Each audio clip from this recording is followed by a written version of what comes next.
jiwa Tuhan kita.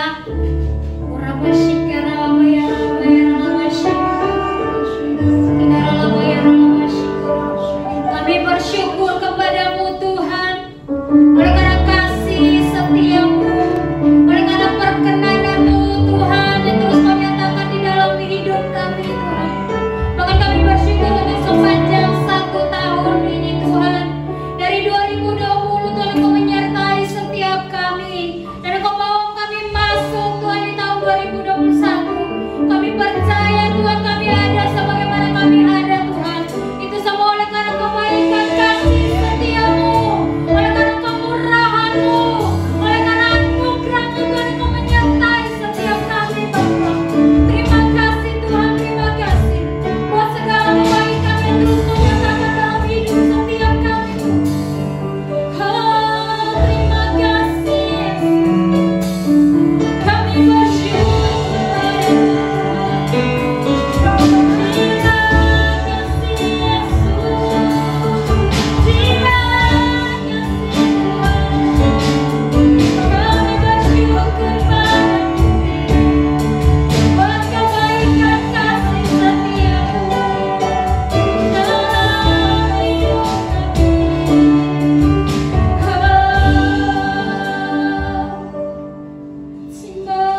panggilan-Mu.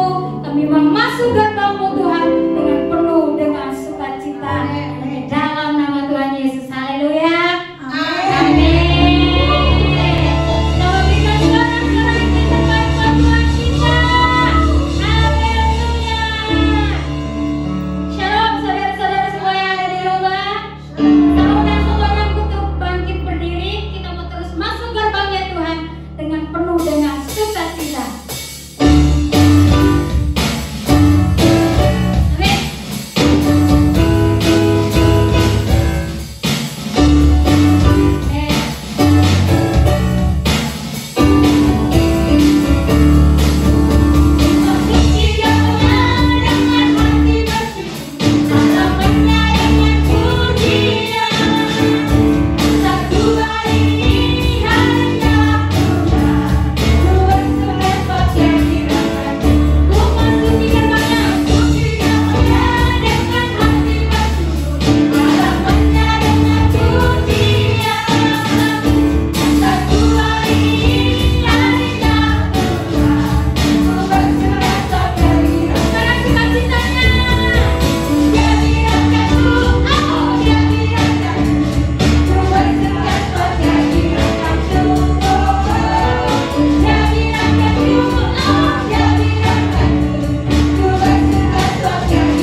hidupku. Sama-sama angkat kedua jempolnya ke tangan. Tuhan Yesus baik,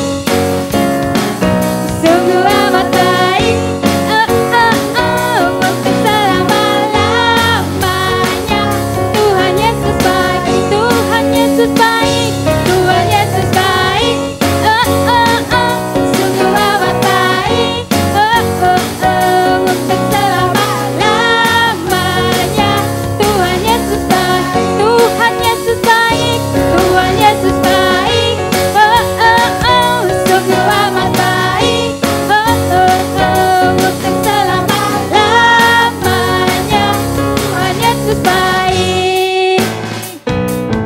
Yesus baik buat kita, amin dulu, sekarang bahkan selama-lamanya.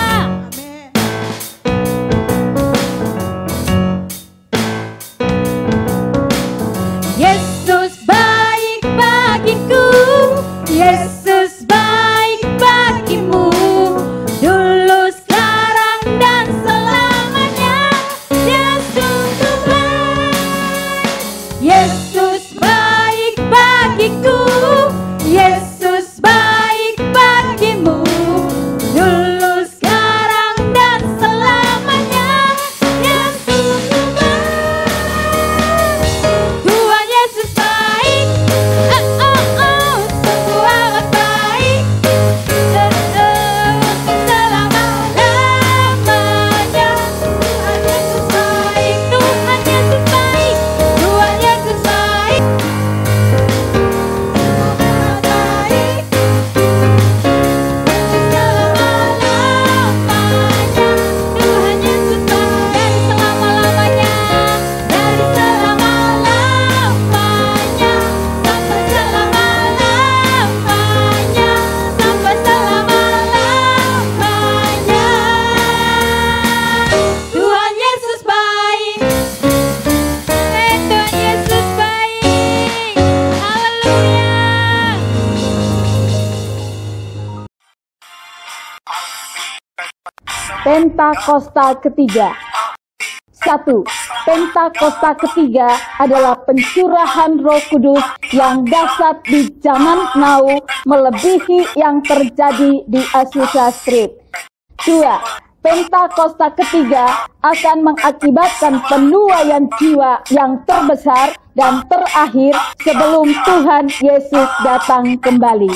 3. Pentakosta ketiga akan membangkitkan generasi Yeremia, yaitu anak-anak muda yang dipenuhi Roh Kudus, cinta mati-matian kepada Tuhan Yesus, tidak kompromi terhadap dosa, dan akan bergerak memenangkan jiwa.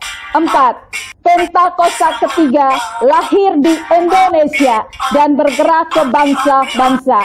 Gerakan ini lahir dari timur ke barat dan akan kembali ke Yerusalem. 5. Pentakosta ketiga akan memberikan kuasa untuk menyelesaikan amanat agung, dan setelah itu Tuhan Yesus datang kembali.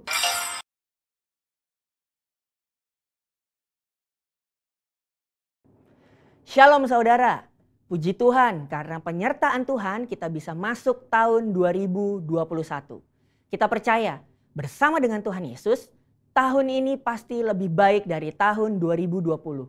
Tahun yang baru, ada semangat melayani yang baru. Ada 3 prinsip yang harus kita miliki untuk memasuki tahun integritas ini. Yang pertama, memiliki pola pikir yang selaras dengan prinsip-prinsip kerajaan Allah.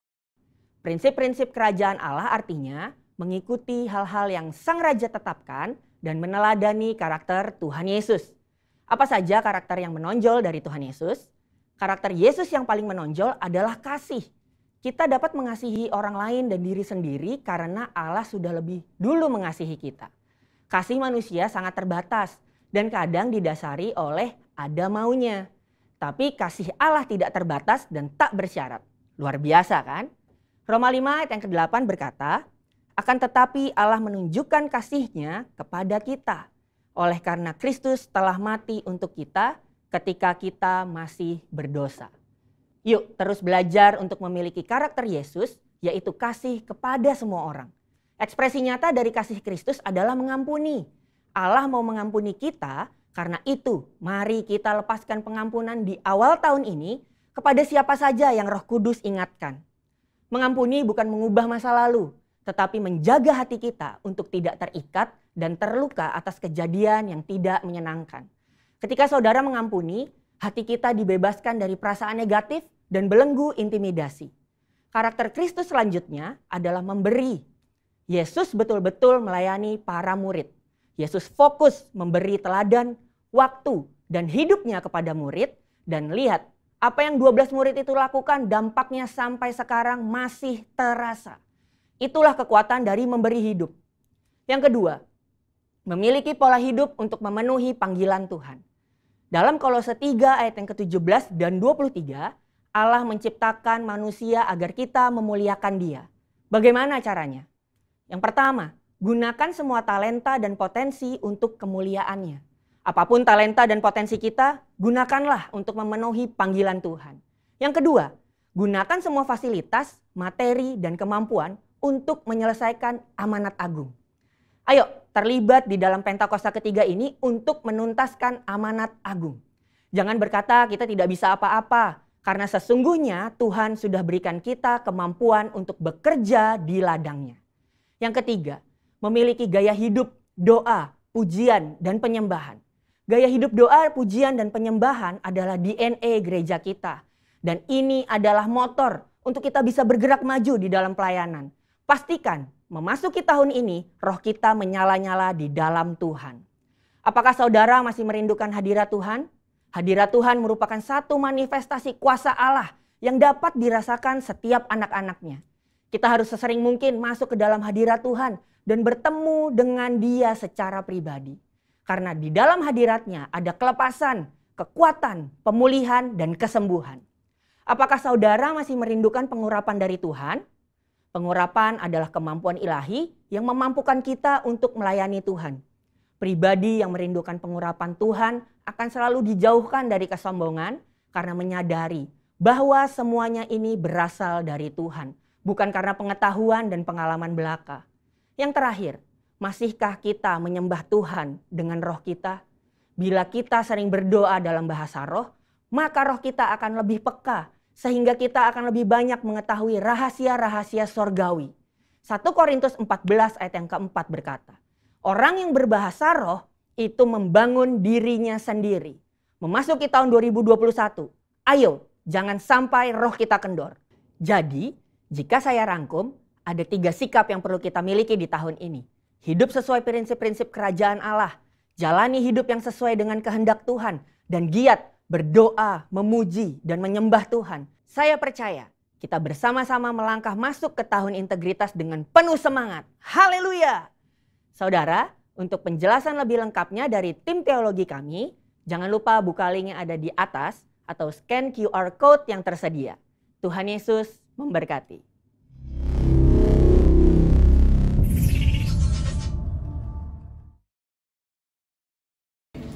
Saatnya kita mau mendengarkan kebenaran firman Tuhan. Kita mau mempersiapkan hati kita untuk kita masuk dalam kebenaran firman Tuhan.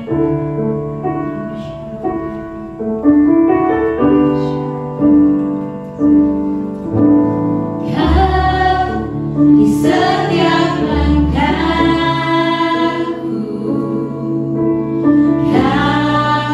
di setiap nafasku, Kau yang membentuk hidupku untuk kemuliaan-Mu. Kau tak pernah tinggal diam, tak pernah kehilangan cara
Kami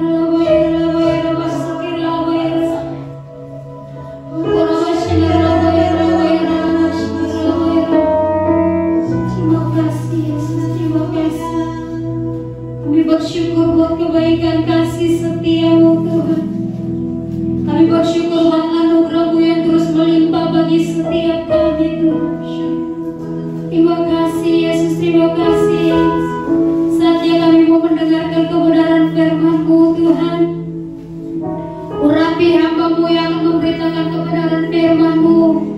Biarlah pengurapan-Mu Tuhan turun atas hamba-Mu. Hikmat, marifat, pewahyuan turun atas hamba-Mu. Bahkan Kau urapi juga Tuhan bibir mulut hamba-Mu. Biarlah setiap Tuhan perkataan yang keluar dari bibir mulut hamba-Mu itu semua yang berasal daripada-Mu Tuhan Yesus. Shalom, kita bertemu pertama kali ini di tahun 2021. Pertemuan yang pertama ingin sekali saya mengucapkan selamat tahun baru. Selamat menikmati berkat-berkat yang baru yang pasti Tuhan akan siapkan untuk setiap kita yang percaya dan mengandalkan kepada Tuhan. Sebelum kita menikmati berkat Tuhan, yuk kita berdoa sebentar. Bapa Surgawi, tuntun kami semua agar supaya kami menyatu dalam isi hati-Mu. Setiap firman yang kami dengar akan bertumbuh dan berbuah, akan mengubah hati pikiran kami, bahkan mengubah masa depan kami karena Roh Kudus. Engkau turut campur tangan di dalam ibadah pada saat ini. Di dalam nama Yesus Kristus Tuhan. Amin. Hari ini di tahun yang baru, kita semua sudah tahu bahwa ini adalah tahun di mana Tuhan berikan pada kita tentang integritas. Integritas kalau bagi saya sederhana saja. Kalau kita punya kehidupan ini sudah serupa dengan Yesus, maka disitulah kita memiliki integritas. Dan kita hidup di dalam perkenanan Tuhan. Apa yang akan menjadi bekal kita supaya kita ini terus menerus untuk dibentuk, diproses menjadi semakin hari semakin serupa dengan Yesus. Tahun 2020 itu merupakan tahun yang sebetulnya tahun yang paling indah, yang paling pas untuk memproses, untuk membentuk kita, terutama yang di Hong Kong. Ya, karena kita melewati ada demo tahun 2019, disambung dengan COVID-19. Kemudian jelas itu memberikan efek di dalam hal kemungkinan terjadinya resesi ekonomi. Ini semua merupakan hal yang mana dipakai oleh Tuhan untuk membentuk kita, memproses kita. Jujur kalau saya sendiri secara pribadi, di awal daripada COVID-19 ini dimulai disampaikan di Hong Kong, saya masih nggak pakai masker, ke Mongkok pun saya nggak pakai masker. Karena pada waktu saya menggunakan masker nggak enak. Orang praktis bilang orang iso ambekan. Tuh, susah buat saya untuk bernafas. Sehingga pada waktu saya tidak menggunakan itu, berulang kali sopir bisnya itu cuma pencet rekaman pakai bahasa Inggris yang saya ngerti, kalau yang bahasa Kantonis saya nggak tahu. Diminta untuk menggunakan masker. Dan itulah hal yang sedang dipakai untuk memproses hari-hari ini. Nggak cuma Tuhan, pemerintah pun ikut ambil bagian. Coba kau keluar, nggak pakai masker. 5.000 kalau nggak salah. Ada yang bilang 10.000. Nah, saudara, itu denda. Sehingga kita menghadapi situasi yang berubah sama sekali. Kemudian bukan cuma itu, kalian yang bekerja di rumah majikan yang ada di Hong Kong pasti akan mengalami banyak tambahan peraturan. Boleh libur, cuma di bawah mana? Di bawah gedung kan? Pergi kemana? Jangan ngomong pergi ke gereja, pasti diprotes. Ya kan? Sehingga akhirnya ya sudah, dengan nurut pergi ke tempat di mana kalian bisa beribadah, dan beribadah pun dulu di tempat di mana ada kursinya, ada AC-nya. Sekarang beribadah di bawah pohon, di taman-taman, lebih dari 2 orang pun juga sudah mulai ya, dilarang. Inilah keadaan yang terjadi. Tetapi kalau saudara dan saya sampai hari ini masih hidup kan ya, lihat sebelahmu masih hidup, nah bersyukurlah. Karena di dalam peristiwa tahun 2020 ini merupakan hal yang mana sungguh kita yang berhasil melewati dengan kemenangan demi kemenangan bersama Tuhan, maka kita merupakan lulusan yang sebetulnya istimewa. Di dalam sejarah manusia sulit untuk menemukan orang-orang yang bisa bertahan sepanjang setahun menghadapi COVID-19 dan tekanan yang ada. Dan kalau hari ini kita bisa lewati, kita masih hidup di zaman ini, bersyukur. Itu yang menjadi sarana di mana Tuhan itu sedang menyembunyikan kita. Kita sedang dipisahkan dari dunia. Kalau dulu namanya ketemu teman shalom, wah bisa saling peluk di gereja, satu dengan yang lain sesama tentara Kristus wanita saling peluk. Ya opo kabare, sekarang sikut-sikutan. Saudara, inilah hal yang perlu untuk kita pahami. Semua itu sebetulnya dipakai untuk memproses kita. Dipakai untuk memisahkan kita dari keberadaan yang hiruk pikuk dengan dunia, untuk yang mana Tuhan itu kepingin bergaul karib dengan kita. Saya ulangi, Tuhan kepingin bergaul karib dengan kita. Kalau kita sendiri cari Tuhan, ayo ingat gak cari Tuhan tanggal tua? Cari Tuhan pada waktu gaji belum turun. Situasi dan kondisi yang begini inilah. Tuhan itu kaki kangennya kita ditarik. Yo. Sekarang belajar juga dari kamar. Ya. Kita nggak bisa seenak sendiri kesana kemari. Nah saudara, peristiwa demi peristiwa ini membawa kita kepada tahun 2021. Sebagai gembala, saya juga punya pengalaman yang sama dengan kalian di dalam hal dipisahkan oleh Tuhan. Kalau kita mengerti, meresponi bahwa Tuhan itu rindu untuk bergaul karib dengan kita, harusnya kita meresponi. Soalnya apa? Kalau di gereja saya berulang kali selalu tanya begini, ada berapa banyak yang mencintai Tuhan? Wish, tangannya langsung.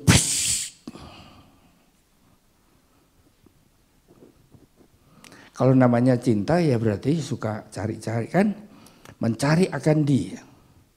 Yang punya pacar di Indonesia pasti juga diusahakan kalau bisa telepon sampai habis pulsanya baru berhenti. Nah, saudara, dari keadaan seperti ini, kalau kita berani berkata, I love Jesus. Yang dengar nggak cuma manusia. Tuhan itu juga ikut mendengar. Tapi jangan kasih PHP.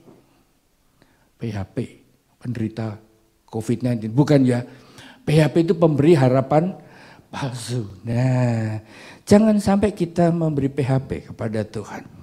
Pesan saya kepada setiap saudara yang ada di keluarga ilahi ini. Mari kita responi di tahun 2021 ini dengan bergaul lebih karib dengan Tuhan.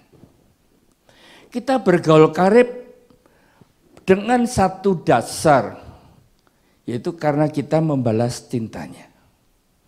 Karena kita pun juga mencintai, mengasihi akan Tuhan kita. Ada orang yang bergaul karib karena kepingin dapat jodoh. Saya nggak nyindir. Belum dapat jodoh bergaul karib sama Tuhan. Cari Tuhan terus, menara doa, ikut doa malam, doa pagi, doa sore. Semuanya ikut karena apa? Kepingin dapat pasangan. Tapi setelah dapat, karibnya sama pasangan. Wes. Seperti obat yang di Indonesia tuh hewes.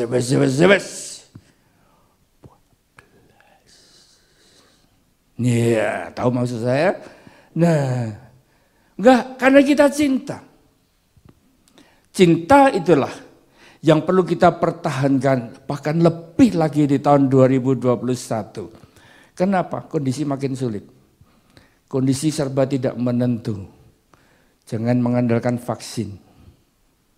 Dipikir kalau vaksin gratis, ya, ada jaminan. Mari kita perlu merubah pola berpikir kita. Semakin dekat dengan Tuhan, semakin bergaul karib dengan Tuhan yang kita kasih dan cintai, maka kita ini akan bisa melihat satu pribadi dengan karakternya, yaitu dalam pribadi Yesus Kristus Tuhan. Untuk bisa kita bergaul karib, kita harus memiliki satu gaya hidup, suka bersyukur.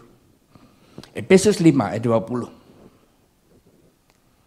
Ucaplah syukur senantiasa atas segala sesuatu dalam nama Tuhan Yesus Kristus kepada Allah dan Bapa kita.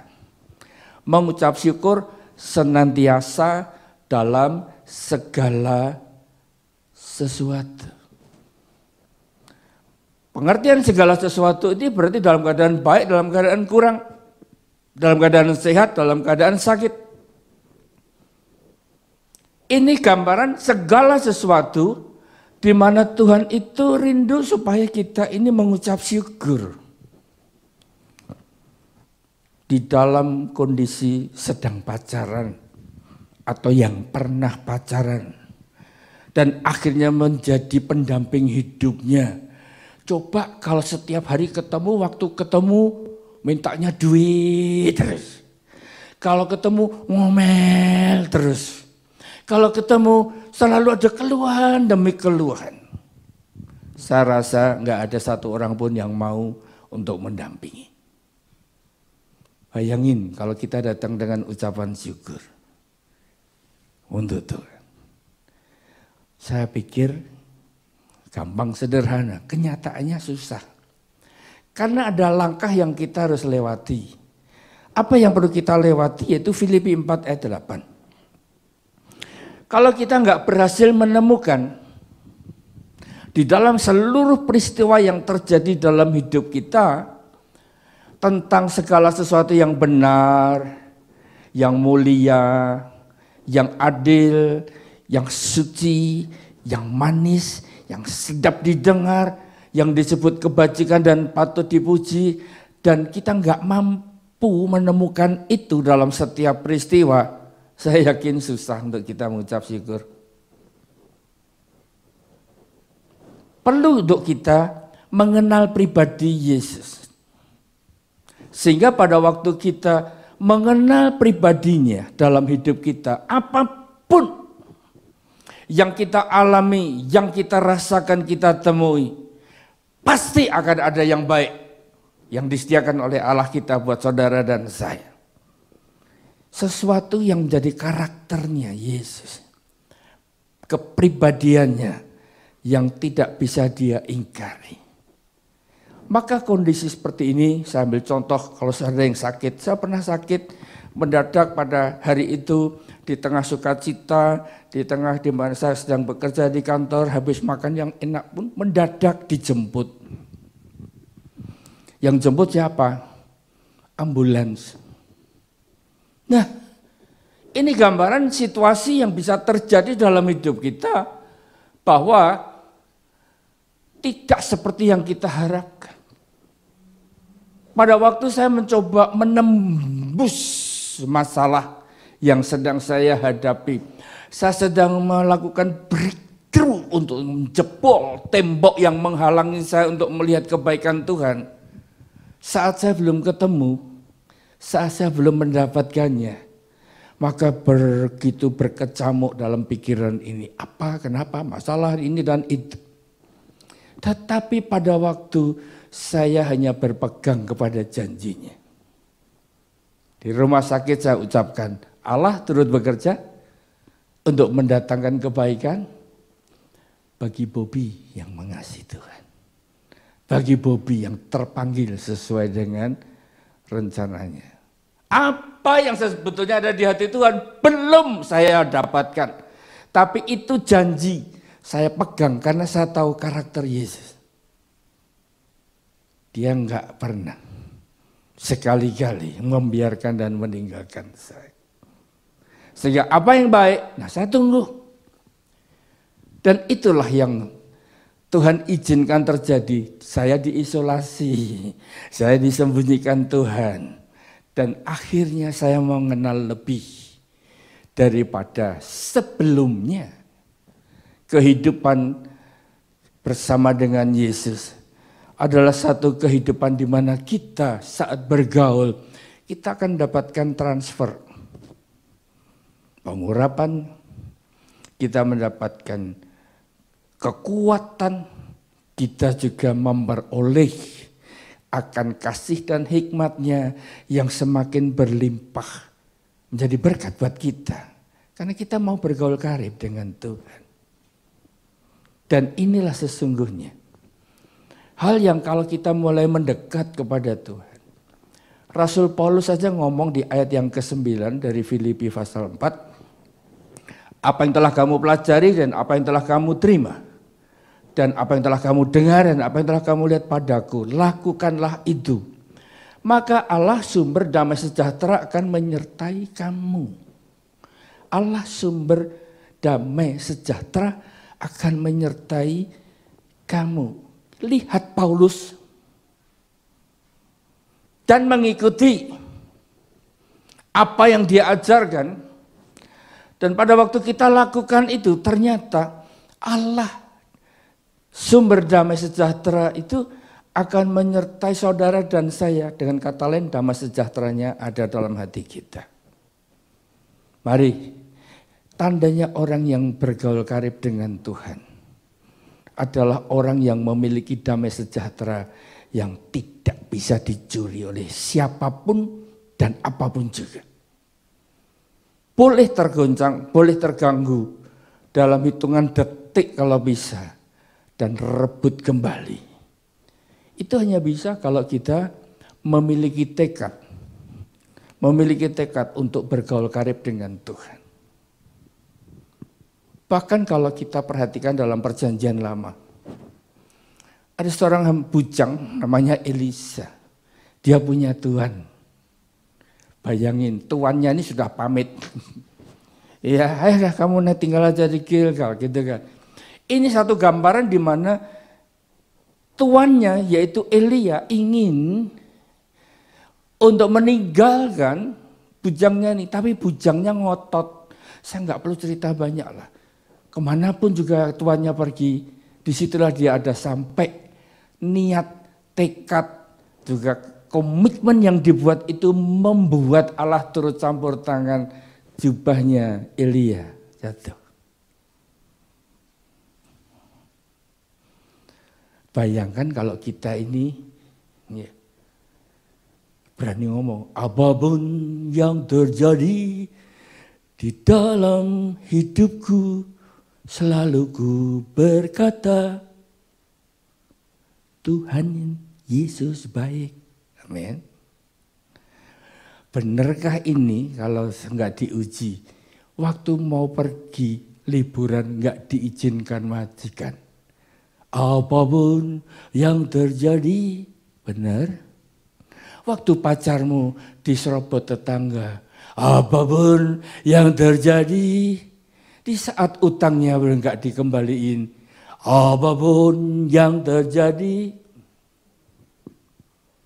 Mari kita temukan itu. Damai sejahtera itu menjadi tolak ukur menjadi gambaran kehidupan orang-orang yang hidupnya bergaul karib dengan Tuhan. Oleh karena itu, hal yang pertama adalah bergaul kariblah dengan Tuhan, dengan cinta yang bernyala-nyala. Enggak ada pamrih, enggak ada keinginan tertentu, hanya karena kita cinta kepada Tuhan. Membalas cintanya yang telah lebih dahulu dia nyatakan untuk saudara dan saya. Hal yang kedua, tahun 2020 yang lalu kita tinggalkan banyak peristiwa yang sesungguhnya menyadarkan kita ini nggak berdaya. Ya. Bahkan ada sebuah meme ya. Meme itu kata-kata yang suka pakai buat nyindir-nyindir. Baru kali ini kita nggak bisa keluar negeri oleh karena COVID-19. Biasanya karena nggak punya duit. Nah, sekarang punya duit mau pergi. Kalau nggak mau cari susah, ya jangan pergi. Kenapa? Ya itulah. Kita nggak bisa mengandalkan apa yang kita punya. Kekuatan kita, keuangan kita. Ya. Maka kondisi ini membuat hal yang kedua yang perlu untuk saya sampaikan kepada keluarga ilahi adalah mari andalkan Tuhan. Enggak cuma bergaul karib dekat hari lepas hari, tapi kita benar-benar menaruh pengharapan kita hanya kepada Tuhan. Apalagi kita ada di era Pentakosta yang ketiga. Saya cuma bayangkan, wah dicurahkan roh Tuhan itu berlimpah-limpah lebih daripada sebelum-sebelumnya ini. Maka saya percaya itu kalau diumpamakan hujan, kita bisa basah kuyup. Nah, perlu kita ketahui bahwa dengan kita mengandalkan Tuhan, maka seluruh tugas, seluruh hal yang kita temui menjadi tantangan, jadi halangan, jangan pakai kita kekuatan sendiri. Kita perlu refleksikan itu dalam hidup kita, bahwa kita ini benar-benar mengandalkan Tuhan. 1 Yohanes 2 ayat 27. Sebab di dalam diri kamu, dalam diri saudara dan saya, tetap ada pengurapan yang telah kamu terima daripadanya. Karena itu tidak perlu kamu diajar oleh orang lain. Tetapi sebagaimana pengurapannya, huruf besar, mengajar kamu tentang segala sesuatu, dan pengajarannya itu benar, tidak dusta, dan sebagaimana ia dahulu telah mengajar kamu, demikianlah hendaknya kamu tetap tinggal di dalam Dia. Kita bergaul karib karena cinta, kadang-kadang kita bisa putusin sendiri. Mutung, marah, ngambek, kita bisa lari dari Tuhan. Tapi kalau hal yang kedua ini adalah mengandalkan Tuhan. Itu karena kita ngerti benar Tuhan itu seperti apa. Apa yang dia bisa kerjakan, apa dia bisa lakukan, apa yang dia bisa perbuat untuk mendampingi kita, untuk membela kita. Karena apa? 1 Yohanes 4 ayat 4 katakan, ya, sebab roh yang ada di dalam kamu, bagian yang terakhir, roh yang ada di dalam kamu, saudara dan saya, ada roh Allah di sini. Itu lebih besar daripada segala roh yang ada di dalam dunia ini. Hari-hari ini saya berikan contoh. Pada waktu terima pesan visi dari Tuhan melalui Bapak Gembala Pembina kita, Pentakosta ketiga, penuaian yang terbesar, yang terakhir. Nah, dalam cerita seperti ini, tentunya saya sebagai gembala berpikir ya menyediakan tempat lebih banyak. supaya nanti bisa menampung lebih banyak. Ternyata kondisi tidak menjadi lebih besar. Kita harus berhemat di dalam penggunaan daripada keuangan gereja. Sehingga lantai 5 itu ternyata kita harus lepas. Tuhan kembali berikan hikmat. Kalau dipindah ke lantai 14, ibadahnya ditambah, bisa lebih banyak. Ini sesuatu yang muncul karena apa? Terus coba belajar untuk melekat Tuhan. Bagaimana aku bisa menuai lebih banyak kalau seandainya tempatnya lebih kecil. Dan sampai hari ini kita malah nggak boleh kumpul. Ini terus ya muncul di dalam benak saya sebagai gembala. Penuaian yang terbesar dan terakhir. Kita mau ketemu orang aja dibatasi cuma berdua. Rasanya segala sesuatu sudah nggak memungkinkan lagi. Sekali lagi hanya bisa andalkan Tuhan. Karena apa? Hanya Roh Kudus yang mampu memberikan pertobatan kepada dunia.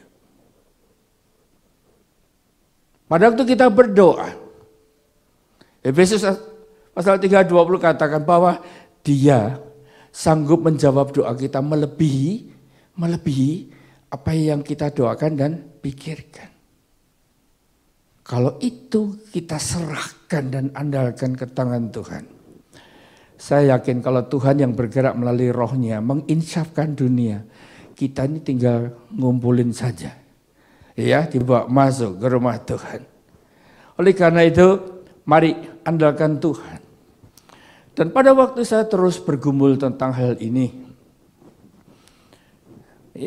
saya menemukan bahwa kita anak-anak yang terutama yang di Hong Kong ini, terutama yang generasi Yeremia, yang generasinya senior citizen sudah ketinggalan, keteteran untuk mengikutinya, yaitu di dalam hal menggunakan sosial media dan internet. Ini mau tidak mau harus diakui. Sesuatu hal yang kita sebagai senior ini belajar pun juga kalah cepat. Ya. Tetapi perkembangan teknologi nggak bisa direm. Sekarang ini ada WhatsApp, ada Facebook, ada Instagram, ada Twitter, ada Messenger, ada lagi website. Nah, kalau saya coba renungkan di tahun 2020, pada waktu kita bikin ibadah dan kita masukkan di YouTube, ternyata yang mengikuti acara ini walaupun hitungannya enggak sebanyak sepanjang ibadah, tapi bisa mencapai 900 lebih. Kalau ibadah, ya kita hitung jumlahnya. Mungkin yang hadir, yang secara fisik di gereja kalau ibadah normal barangkali sekitar 600. Kalau ini bisa menjangkau sampai 900 berarti sudah mulai lebih banyak. Masalahnya apa? Masalahnya apa? Masalahnya karena mereka itu cuma lihat sebentar. Lihat sebentar, kemudian kalau acaranya nggak menarik ya skip, skip, lewat. Tapi kalau acaranya itu menarik, orang ngikuti terus sampai selesai. Apalagi ada ikatan di situ, menara doa, keluarga ilahi. Ya. Ada ikatan di situ membuat jumlahnya yang ngikutin sepanjang awal sampai dengan akhir itu bisa diharapkan lebih banyak. Disinilah Tuhan taruh di hati saya, waktunya gereja kita itu masuk dalam era digital. Satu era yang mana hanya bisa ya dilakukan oleh generasi yang memang suka dan mengerti bahwa Tuhan punya maksud, punya mau melalui sosial media dan internet. Kenapa kita nggak pakai itu? Selama ini kalau kita pakai hanya untuk cari teman, cari kenalan baru, siapa tahu ketemu, kan? Ada yang juga dipakai itu untuk bisnis online. Apakah itu salah? Enggak ada yang salah.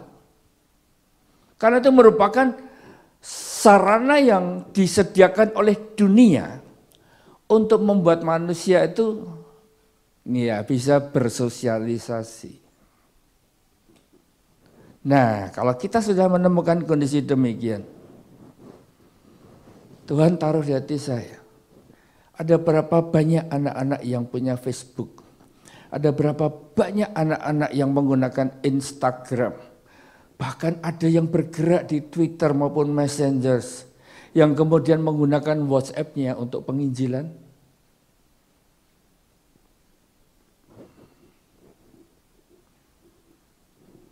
Saya percaya saudara diberi waktu.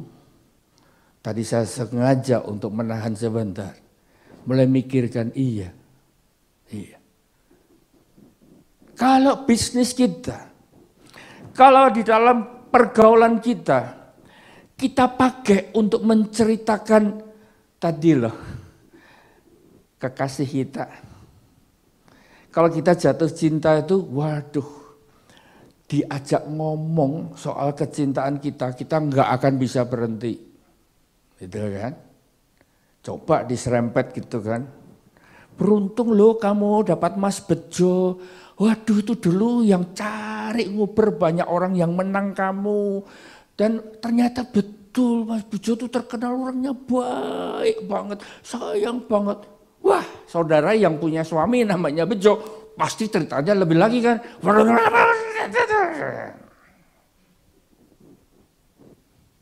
Yuk, kita renungkan. Pernahkah kita bercerita tentang kekasih kita? Ini waktunya. Waktunya untuk kita menggunakan sarana sosial media, internet ini adalah untuk menggemakan sesuatu yang bisa memberi hidup. Hidup dan mati dikuasai lidah. Siapa suka menggemakannya akan memakan buahnya. Dan disitulah kita menggemakan. Perkataan-perkataan firman. Kita mengucapkan akan kedahsyatan Allah kita. Saudara yang kasih dalam Tuhan Yesus Kristus. Kita tidak hanya menggunakan untuk bersosialisasi. Kita tidak hanya menggunakannya untuk kita berbisnis. Tapi kita perlu ngerti, kita perlu untuk memberitakan nama yang di atas segala nama, Yesus Kristus Tuhan. Terlebih lagi di tahun integritas ini, semakin jelas posisi kita. Bahwa kita memiliki integritas karena kita memang tidak hanya menjadi milik Kristus, tapi kita mau terus dibentuk menjadi serupa dengan Kristus. Dan apa yang ada di hatinya Tuhan kita adalah jiwa-jiwa. Dia datang memberikan hidupnya supaya barang siapa yang percaya tidak binasa, melainkan beroleh hidup yang kekal. Oleh karena itu saya himbau kepada seluruh keluarga ilahi, termasuk saya sendiri, belajar terus. Kita kuasai akan sosial media dan internet ini, kita pakai untuk melakukan pemberitaan nama di atas segala nama. Bukan kita dikendalikan dan dikuasai oleh sosial media dan internet ini, tapi kita justru menguasai dan mengendalikannya. Dan ada janji Tuhan yang perlu untuk kita ketahui. Matius pasal 28 ayat 19 dan 20. Saya selalu teringat akan firman ini. Amanat agung. Pergi jadikanlah semua bangsa itu muridku.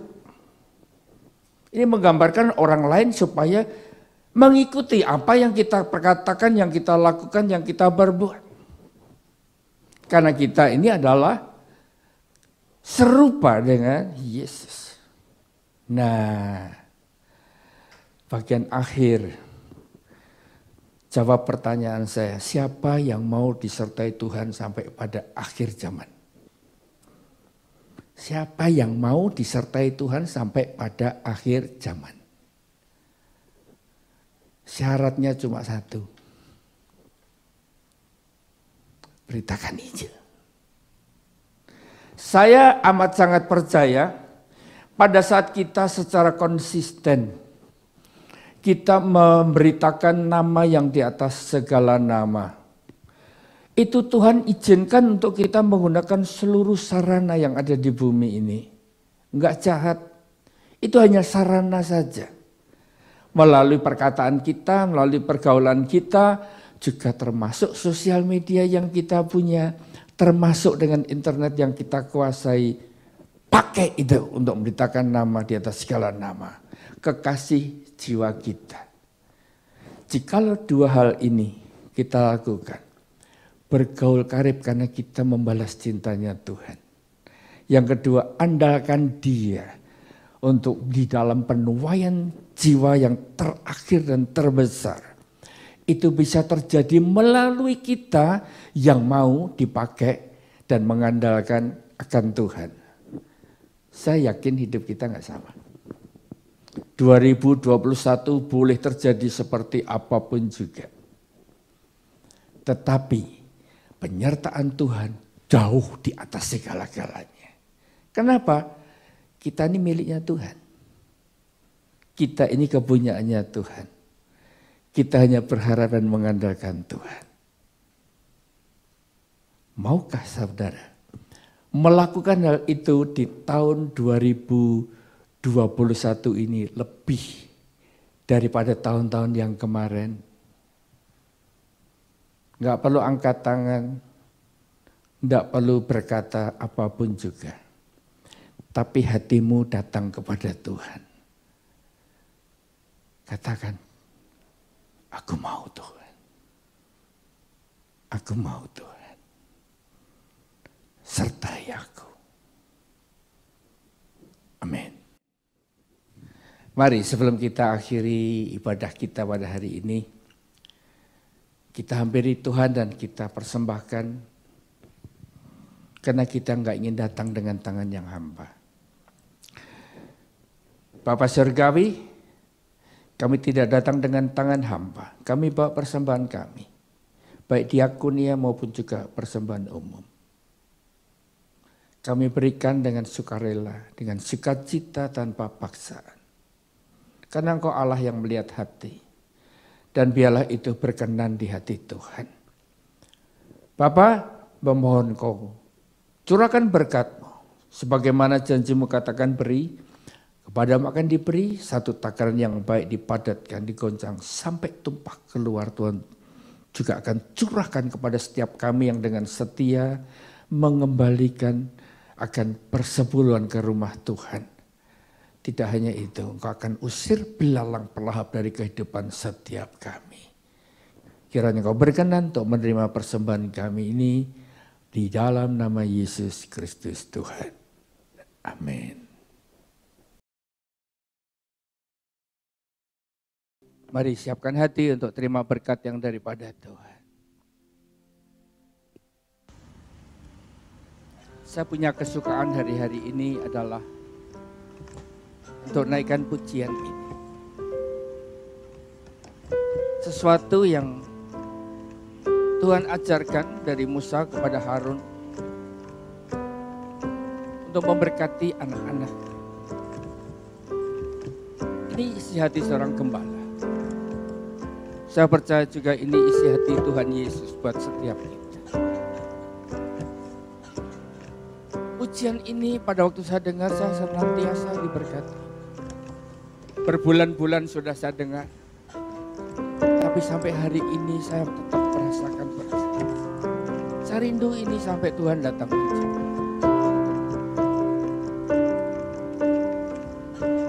Mari kita dengar isi hati Tuhan melalui pujian ini.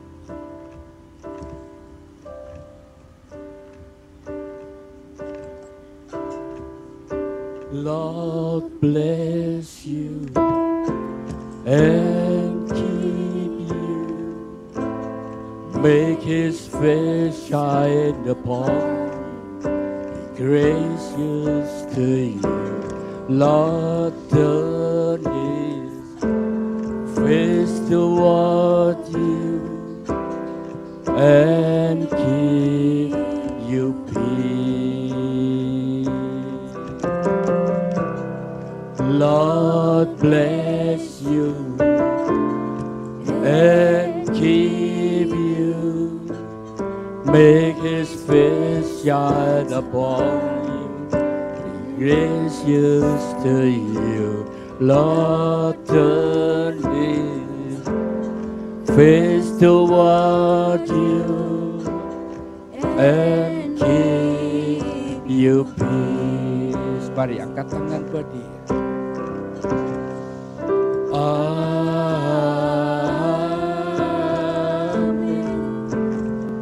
Amin. Amin.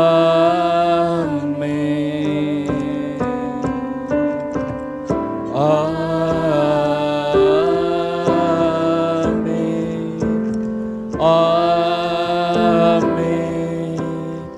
Amin.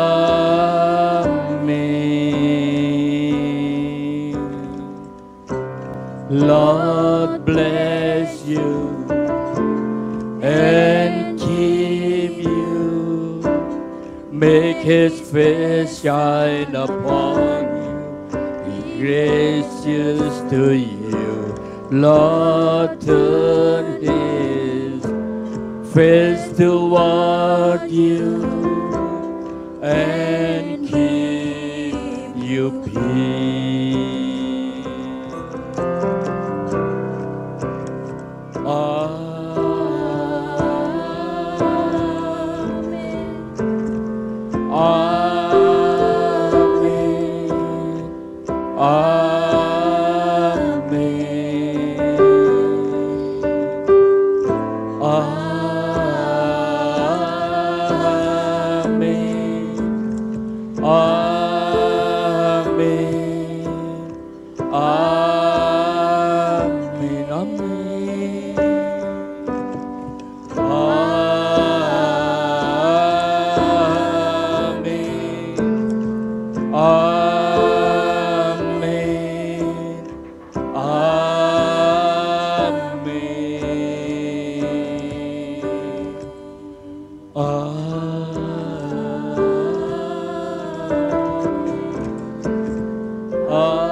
Umat yang dikasihi oleh Tuhan,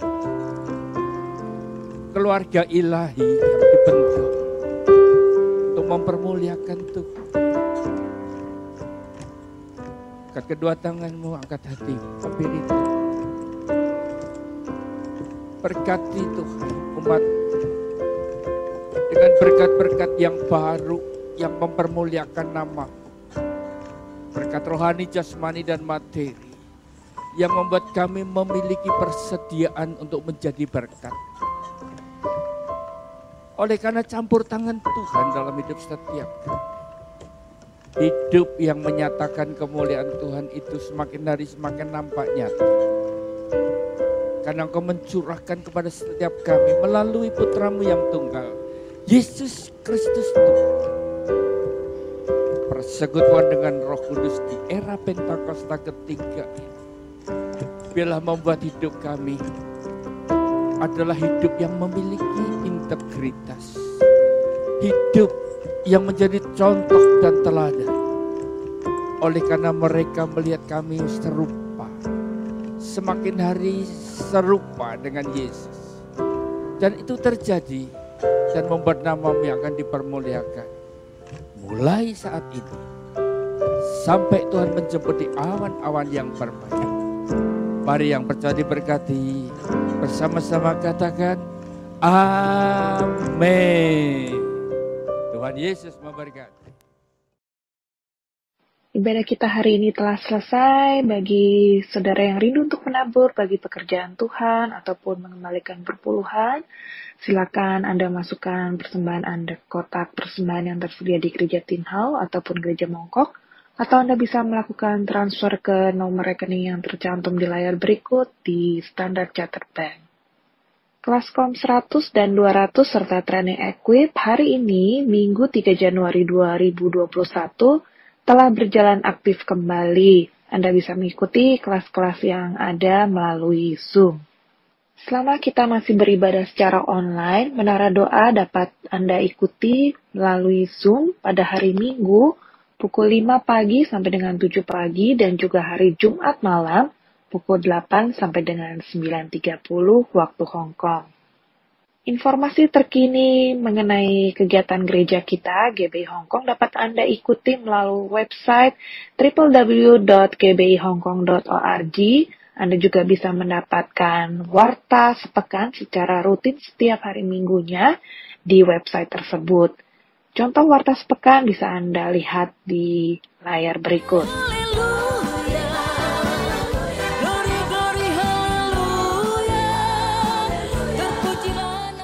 Bagi Anda yang memiliki akun Instagram, jangan lupa untuk follow gbi.hk dan juga jangan lupa untuk like dan mengikuti kegiatan-kegiatan kita di page Facebook GBI Hong Kong.